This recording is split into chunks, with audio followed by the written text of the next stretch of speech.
if we were only discussing ontological questions, that would be all very well, and it could be quite amusing.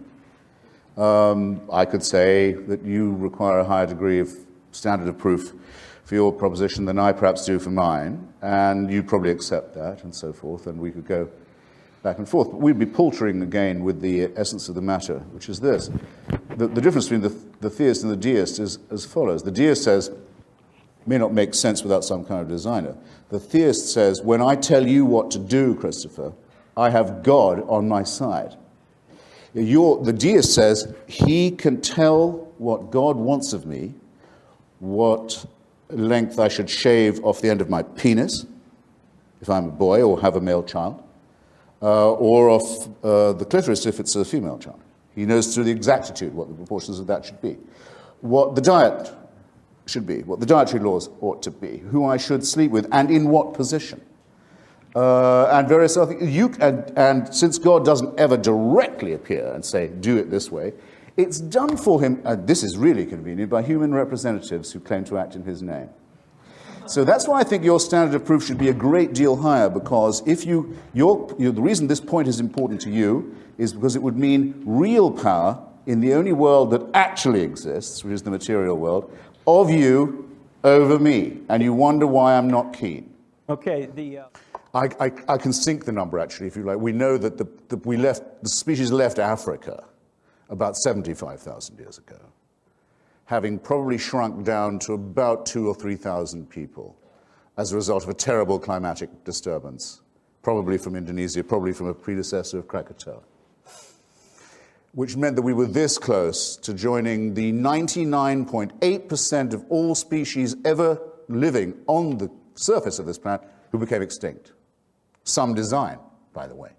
Profuse creation of millions and millions and millions of life forms, all to be wiped out, with not even anyone left to testify to their previous existence. We nearly joined that lot. Managed to get out of it just in time. Let's call it, I don't want Francis's million or 500,000 or Richard Dawkins's 75,000, whichever way around. Just give me that amount of time. Suppose we've only been around for 75,000 years. Monotheism, Christianity, Judaism, Islam, shows up, what, 4,000 or 5,000 years ago the most. Right? So if you give me my most microscopically small assumption of human existence, for at least 70,000 years, heaven watches as the human species is born, dies, usually of its teeth, usually at about 20, usually its infants having about a 9, 10, 2% chance of living beyond. I don't have to draw you a picture. Watches this with indifference. Thousands and thousands of generations, miserable, illiterate, starving, hungry. To say nothing of the wars they'll fight with each other. To say nothing of the cruelties they will inflict, as well as the ones they will suffer just from existence. And only 3 or 4, perhaps 5,000 years ago, heaven decides it's enough of that. It's time for an intervention. And the best way to do it would be in the most primitive part of the Middle East. Not in China, where people can read and have looked at telescopes. No, in the most primitive part of the Middle East, basically by offering human sacrifice to them. This is a doctrine that cannot be believed by anyone who's studied anything scientific, anything historical, anything archaeological, anything paleological, anything biological. Can't be believed by anyone. Can't be only believed by someone who wants to be a plaything and a slave of a pitiless totalitarian power. How glad we should be that the evidence for this ghastly entity is nil. Good. Thanks. Christopher, what is your explanation for the beginning of time, space, and matter out of nothing? Well, we don't know. I remember being asked by one of my children once, when I said, well, what was there at the Big Bang? And I said, well, you have to imagine, this shows how poverty-stricken our own vocabulary is, and I suspect how poverty-stricken our own capacity is. In other words, I think there are some things, not that we don't understand or know, but that we cannot. So we're reduced to sort of primitive images. But I said, suppose you could picture all of matter, the whole of matter, condensed into, I got this from Hawking, I think, one of his colleagues, condensed into something like a very small, dense black suitcase of the kind you see people carrying money in crime thrillers. And it's about to fly open. Right? That's what you'd have to be able, and everything that's ever going to be is inside that. That was the best I could do. And I don't think many people could do, if I say it myself, that much better. But I was completely unhorsed because the kid said, well, what was outside the suitcase? And I thought, oh, well, I can't do that. And I don't know anyone who can. And that, in a way, would be my whole point. I don't have to know. You do. You're the one who says you know, not me. The theist and the deist say, oh, come on, we know. This is only possible with an author. It's only possible with a creator. It's only possible with a master and commander. It's only possible with a dictator. You're welcome. I don't need 5 minutes. And he's the author of a famous book called, in French, Les Pensées, Thoughts, which is addressed, interestingly, it's one of the reasons I'm so fond of it, in a way. It's addressed to the man who is so made that he cannot believe. Pascal knew that there were always people, there would always be people, always had been people, who are constitutionally incapable of believing this stuff, can't be brought to believe it. And one of his cruder attempts to break down resistance of people like myself was this. He said, look, what have you got to lose? Say you believe in God, and if he does exist, you have a chance of his favor. If you go ahead like this and say he doesn't, what if he does exist? You lose everything. That's it. I don't think I've condensed it in any unfair way. That's it. That's why it's called Pascal's wager. Sometimes called Pascal's gambit, in fact, by mathematicians, but it has the correct echo to me precisely of the huckster on the racetrack saying, how can you lose? Have I got a bet for you? Can you imagine anything cheaper, really, or more sordid? The two things that it assumes, needs to assume, are these. One, a fantastically cynical God who's also a bloody fool. I mean, a nasty and cynical person who's also so thick that he would be fooled by me saying, tell you what, on the flip coin that you exist and I need a break, I'll say I believe in you. He says, oh, I'm really impressed now.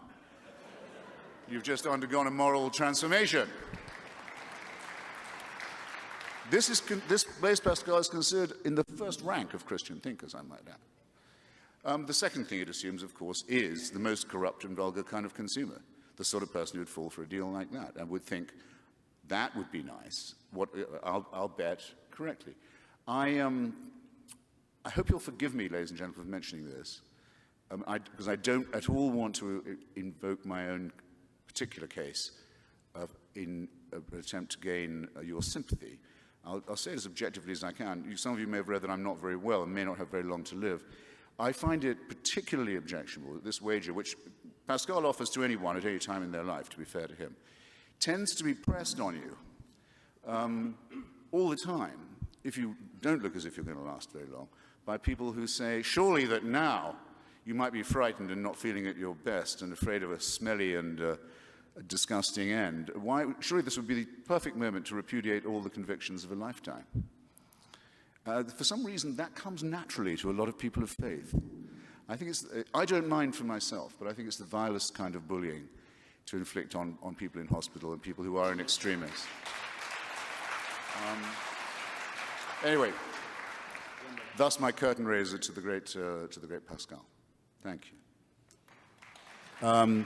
Religion works for most people because to have people, in a sense, horribly do want it to be true, that they are supervised, that God looks out for them, that they might be rewarded or they might be punished. It has this terrible servile advantage. That's why I consider it to be morally superior to be an atheist, to say I would rather live without that ghastly master-slave mentality. And no evidence or no event that could change your commitment to that belief. Well, I can only say that if there was, I'm very relieved to find, having studied what I think of as the best evidence in arguments among physicists, biologists, paleontologists, students of mythology, history, archaeology, and so on, very relieved to find there's no evidence for it at all. If I thought it was true, I would consider myself condemned to live under a tyranny.